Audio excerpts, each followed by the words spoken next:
जय श्री श्याम, जय श्री बालाजी हनुमान। आज हम आपको सिखाएंगे फारसी सलवार कैसे बनती है। आजकल बहुत ट्रेंड में है, तो चलिए सीखते हैं। आज हम बनाना सीखेंगे फारसी सलवार। आजकल बहुत ज़्यादा ट्रेंडिंग सलवार है, हर कोई इसको पहनेगा तो काफ़ी अच्छा लुक इससे आता है, मतलब खुला खुला लगता है। समर के लिए तो बेस्ट सलवार है ये। इसमें फैब्रिक हमारा लगता है 2.25 मीटर, और अगर आपकी लेंथ 40 से ज़्यादा है तो आप 2.5 मीटर फैब्रिक ले लें। इसमें लचीला फैब्रिक बिल्कुल नहीं लेना है जो हिलता है, आजकल सलवार में जो आता है वो नहीं चलेगा। कॉटन का हो या फिर ऐसा कपड़ा हो जो एक जगह पे रुक जाए, वो हिले डुले ना, ऐसे फैब्रिक पे आप बनाएंगे तो उसका लुक अच्छा आएगा। लेंथ है मेरी 36, लेंथ है वैसे तो मेरी 35 है सलवार की, पर उसमें मैं 1 इंच प्लस करके लूँगी, क्योंकि ये जो खुली खुली बनती है नीचे से, इसके पोचे भी काफ़ी चौड़े बनते हैं और नीचे से वो फ्लोर को टच करती हुई सलवार अच्छी लगती है, ऊंची ऊंची सलवार वो अच्छी नहीं लगती। हिप है मेरी 44 इंच, जो मोहरी है वो 19 है। वो मैं अभी आपको बताऊंगी कैसे आपको अपनी मोहरी नापनी है, इस तरीके से आपको अपनी मोहरी नापनी है। और इसकी जो बेल्ट है वो कैसे निकालेंगे, बेल्ट निकालने का फॉर्मूला होता है हिप जितना है उसको 2 से आप भाग करो और उसमें 4 इंच जमा कर दो। बेल्ट की जो चौड़ाई रखेंगे वो रखेंगे 8 इंच। क्रॉच एरिया यानी आसन निकालेंगे, हिप को 4 से भाग कर दोगे तो आपका आसन आ जाएगा। और सलवार की जो लेंथ हम कटिंग में लेंगे वो लेंगे, लेंथ को में से हम 5 घटा देंगे। हमेशा जो भी सलवार हम सिलते हैं सेम फॉर्मूला ही रखते हैं, इसमें भी सेम ही रहेगा। 36 है मेरी, उसमें से मैं 5 घटाऊँगी तो मेरा 31 आ जाएगा। तो 31 में कटिंग के टाइम पे लूँगी, क्योंकि बाकी उसमें बेल्ट जुड़ेगी तो पूरी 36 ही हमारी रेडी हो जाएगी। 4 फोल्ड हमें फैब्रिक लेना है, ये थोड़ा ड्रॉ मैंने किया है, इससे अब थोड़ा समझ पाएंगे। ये देख लीजिए एक बार, ये ऐसा फैब्रिक आपको बिछा लेना है, 4 फोल्ड कर लेना है फैब्रिक। इधर से आपकी ओपन साइड रहेगी, चारों साइड ओपन है। इधर से यहाँ पे क्लोज साइड है, यहाँ पे भी ओपन साइड है और इधर भी आपकी क्लोज साइड रहेगी, ठीक है। और इधर से आपको क्रॉच एरिया लेना है 11 इंच पे, और हल्का सा राउंड में इधर करके ये निशान जाएगा। यहाँ पे आपको मोहरी लेनी है 10 इंच की। मेरा वैसे तो 19 था, पर मैं 1 इंच बढ़ा के ही ले रही हूँ, 20 ले रही हूँ, क्योंकि ये डबल में है तो 20 आ जाएगा ये पूरा, तो वो बिल्कुल हल्का सा ही बचेगा, इसलिए मैंने 1 इंच इसमें प्लस किया। जितनी आपकी मोहरी हो उसमें 1 या 2 इंच प्लस कर सकते हो आप मार्जिन का। वैसे इसमें ज़्यादा मार्जिन नहीं रहता आपका, आधा या 1 इंच का मार्जिन ही हम छोड़ते हैं, क्योंकि वो बहुत खुली खुली बनती है, तो उसको आप पहले भी कम या ज़्यादा कर सकते हो। इस तरीके से आपका वो निशान लगेगा। जो शेप पट्टी है उसको उल्टा रखना है, वो मैं आपको कटिंग के टाइम पे बताऊंगी कैसे रखना है। यहाँ पे हमने जो लेंथ है वो लेनी है आपकी 31 जो लेंथ थी, और यहाँ पे आपको ये कटिंग के टाइम पे ज़्यादा समझ में आएगा। ये बेल्ट है, जैसे हिप को 2 से भाग करो और 4 जमा करोगे जितना आएगा, और ये 8 इंच की चौड़ाई। ये लेंथ कैसे लोगे आप, यहाँ पे बिल्कुल अंगूठे पे इसको लगाओ ऐसे, और ये आपका कितना आ रहा है राउंड में 9.5। 9.5 का डबल करोगे तो मैंने देखो कि कैसे लिया था वो 19.5, तो 20 हमने लिया था। ये लिया है मैंने यहाँ से, ये हमारी खुली साइड है और ये बंद साइड है। अब आपको ये ऐसे फोल्ड करना है 4 तह में ऐसे, इस तरह से आप बिछा लीजिए। और अगर आपका इक्वल फैब्रिक नहीं है ऊपर से, तो एक सीधी लाइन ड्रॉ करके उस फैब्रिक को इक्वल कर लीजिए। अब देखो यहाँ से जो है वो हमारी खुली साइड है, चारों साइड यहाँ से खुली हुई है, और इधर से हमारी बंद साइड है, और इधर से भी हमारी बंद साइड है। अब यहाँ से हम लेंथ का निशान लगाएंगे, ऊपर से जो खुली साइड है वहाँ से हम लेंथ का निशान लगाएंगे। मेरा 31 पे लगेगा। जितनी आपकी सलवार की टोटल लेंथ है उसमें से आपको 5 इंच माइनस करके निशान लगाना होता है। कोई भी सलवार हम बनाते हैं फॉर्मूला सेम रहता है, लेंथ में से 5 इंच घटा के आप निशान लगा दो। इस तरीके से आप निशान लगा दीजिए। और अब हम लगाएंगे क्रॉच एरिया का निशान, यानी आसन का निशान। आसन का निशान लगेगा, जितनी आपकी हिप है उसको आप 4 से भाग कर दीजिए। मेरी 44 हिप है तो मैं 4 से भाग करूँगी तो आएगा मेरा 11। मैं 11 पे ऐसे निशान लगा लूँगी।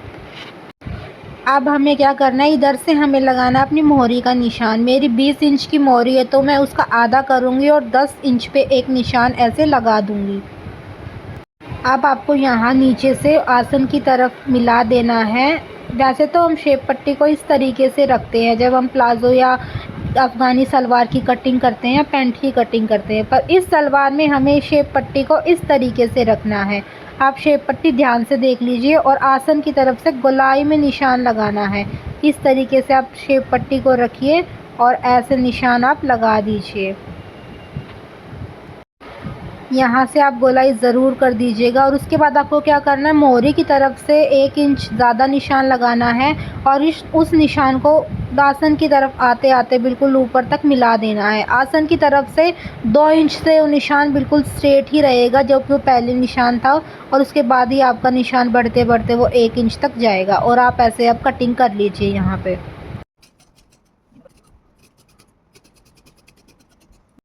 देखो अब ये हमारी ये सलवार है जो कट गई है। ये बहुत इजी सलवार है, इसमें कली पार्ट हमें अलग से नहीं काटने पड़ते, इतना ही कटता है। अब हम कटिंग करते हैं इसकी बेल्ट की। अब जो फैब्रिक बचा हुआ था उसमें अब हम बेल्ट कटिंग करेंगे। ऐसे हमें कपड़ा रख लेना है, ओपन साइड अपनी तरफ रखनी है। मेरी जो बेल्ट की लंबाई है वो 27 है और जो चौड़ाई है वो 8 इंच की है। तो जितनी आपकी आई हो उतनी आप रख लीजिएगा और ऐसे निशान लगा लगा के उसको इक्वल आप कटिंग कर लीजिए। 2 फोल्ड में ये कपड़ा है, सिंगल फोल्ड नहीं है, क्योंकि आगे पीछे दोनों तरफ ही हमारी बेल्ट है वो लगती है। ऐसे आप इसको निशान लगा दीजिए और कटिंग कर लीजिए।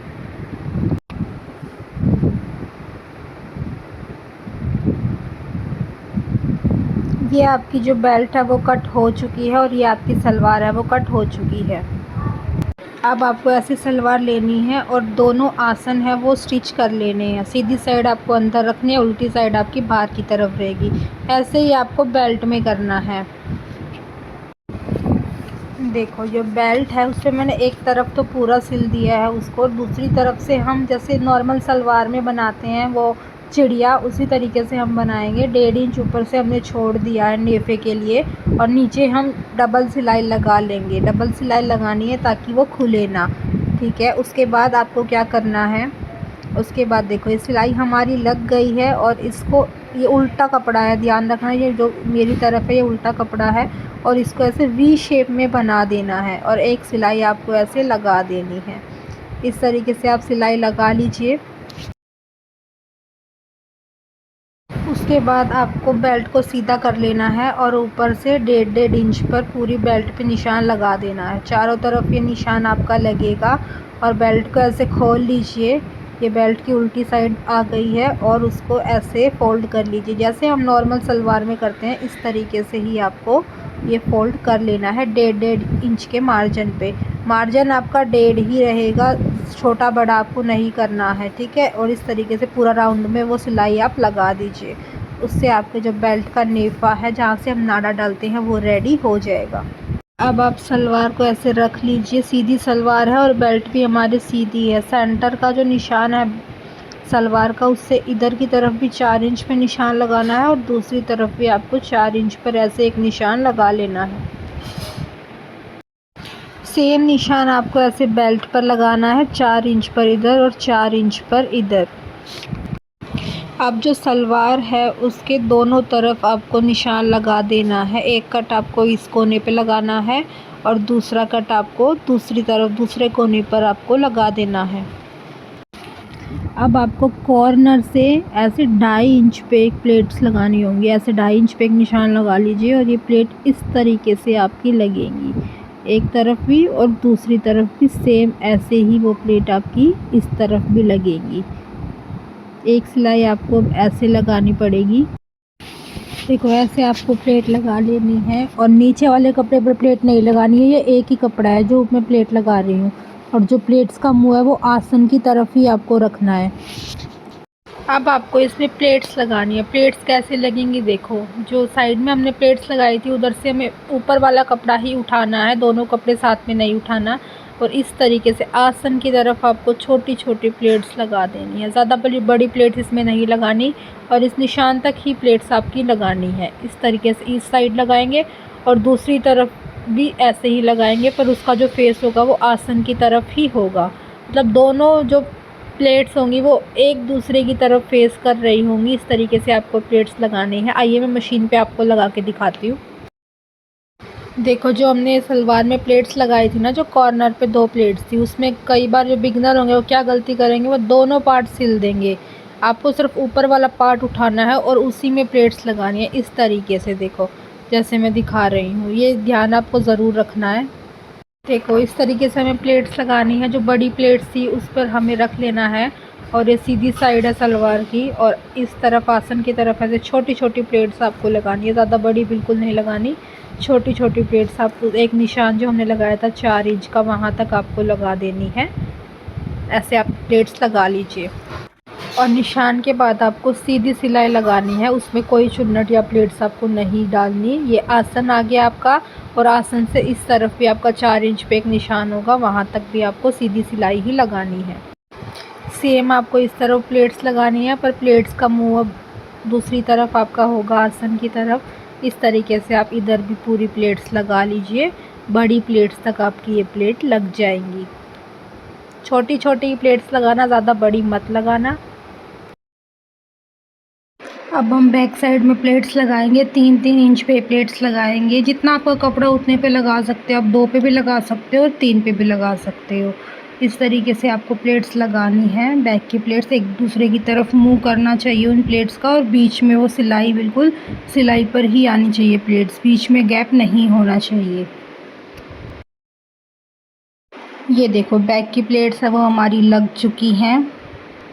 अब आपको क्या करना है, अब सलवार का भी सीधा हिस्सा लेना है और बेल्ट का भी सीधा हिस्सा लेना है। ये फ्रंट पार्ट है जहाँ पे नेफा फोल्ड हुआ था ऊपर, जहाँ पे नाड़ा डलता है, उधर से हम शुरू कर रहे हैं। और इस तरीके से सीधे पार्ट को मिला के एक सिलाई आपको लगा देनी है। स्ट्रेट सिलाई वो लगेगी, इसमें कोई चुन्नटें नहीं पड़ेंगी, बिल्कुल सीधे पूरे राउंड में आप सिलाई लगा दीजिए। एक तरफ हमारी सिलाई लग चुकी है। अब ये बीच का जो आसन है वो बैक वाला आसन हमारा आ गया है। उसके बाद आप मिला के ऐसे कपड़े को देख लीजिए। अगर कपड़ा छोटा बड़ा रहता है, अगर आपका सलवार वाला कपड़ा बड़ा है तो हम एक प्लेट डाल सकते हैं, अदरवाइज़ बेल्ट वाला कपड़ा बड़ा है तो हम उसी प्लेट्स को दोबारा से निकाल के सही करेंगे, दूसरी प्लेट नहीं लगाएंगे। तो जो आपकी प्लेट्स है वो एक आप अलग से लगा सकते हो अगर आपका कपड़ा बच रहा है तो। मेरा बिल्कुल इक्वल आया था तो मैंने नहीं किया, आपका है तो आप एक प्लेट उसमें लगा दीजिए। जो आप एक प्लेट एक्स्ट्रा लगाएंगे उसका फेस भी पहली प्लेट की तरह ही होना चाहिए। जिस तरफ पहली प्लेट का मुंह है उसी तरफ आप दूसरी प्लेट का मुंह भी कर दीजिए और एक स्ट्रेट सिलाई पूरे राउंड में लगा दीजिए। अब हम क्या करेंगे, सलवार को सीधा कर लीजिए इस तरीके से, और नीचे जो मार्जिन है उसको भी आपको ऊपर की तरफ ही रखना है। और एक सिलाई आपको बिल्कुल यहाँ पे जहाँ पे दिख रहा है ना ये लाइन, जहाँ पे हमने स्टिच किया था, बिल्कुल उसके कॉर्नर पे एक सिलाई आपकी पूरे राउंड में लगेगी। मार्जिन हमेशा ऊपर की तरफ ही रहेगा और कपड़े को हटा हटा के ये सिलाई आपको लगानी है, कपड़ा उसमें नहीं दबना चाहिए। इस तरीके से आप पूरा राउंड में सिलाई लगा लीजिए। अब ये देखो सलवार हमारी लगभग रेडी हो चुकी है, बस अब इसमें हम पोंछे बनाएंगे नीचे और सलवार हमारी रेडी हो जाएगी। अब हम पोंछे बनाते हैं। पोंछे को आप नीचे से नाप लीजिए कितना आपका आता है, बिल्कुल कॉर्नर से आपको नहीं नापना है, थोड़ा ऊपर से नापिएगा। मेरा 25 इंच आया है। अब मैं पेस्टिंग पेपर लूँगी, पेस्टिंग की ये बुकरम आती है पोंछे की, मैं इस पे पोंछे बनाऊँगी। चाहो तो आप फोम पे ही बना सकते हो, पर इसमें जो लुक है वो काफ़ी अच्छा इसका आएगा और फिनिशिंग इसमें काफ़ी अच्छी दिखेगी, इसलिए मैंने लिया है 25-25 इंच के मैंने 2 पोंछे कट कर लिए हैं। और चौड़ाई है वो इनकी 2.5 इंच है। आप अपनी मर्ज़ी से कितने भी लंबे चौड़े पोंछे बना सकते हो। अब आपको इसको प्रेस से सेट करना होगा। जो चिकनी साइड होती है उसको आपको नीचे रखना होगा क्योंकि वो प्रेस से चिपक जाती है, और खुरदरी साइड है उसको आपको ऊपर से रखना होगा। ऐसे आप एक कपड़ा लेंगे और आधे इंच के मार्जिन को एक तरफ से फोल्ड कर देंगे। ऐसे ही आप दूसरे पोंछे के साथ करेंगे, आधे इंच का मार्जिन एक तरफ से फोल्ड कर देंगे और उस पर प्रेस लगा लेंगे। प्रेस थोड़ा ज़ोर से लगाएंगे तो अच्छा रहेगा क्योंकि उसी से आपकी फिनिशिंग दिखती है। उसके बाद आपको क्या करना है, उसके बाद आपको हाफ इंच का मार्जिन यहाँ साइड से भी कट कर देना है। साइड से आप कट कर दो। अब आपको नीचे पोंछे वाला पार्ट लेना है। सीधे पार्ट दोनों अंदर की तरफ रहेंगे और हाफ इंच का जो मार्जिन हमने छोड़ा था उस पर आपको एक सिलाई लगा देनी है। याद रखना पेस्टिंग पेपर पर कोई सिलाई नहीं लगेगी। पेस्टिंग पेपर के बिल्कुल किनारे पर पेस्टिंग पेपर को हटा के सिलाई आपकी लगेगी कपड़े के ऊपर, ठीक है। इस तरीके से आपको सिलाई लगा देनी है।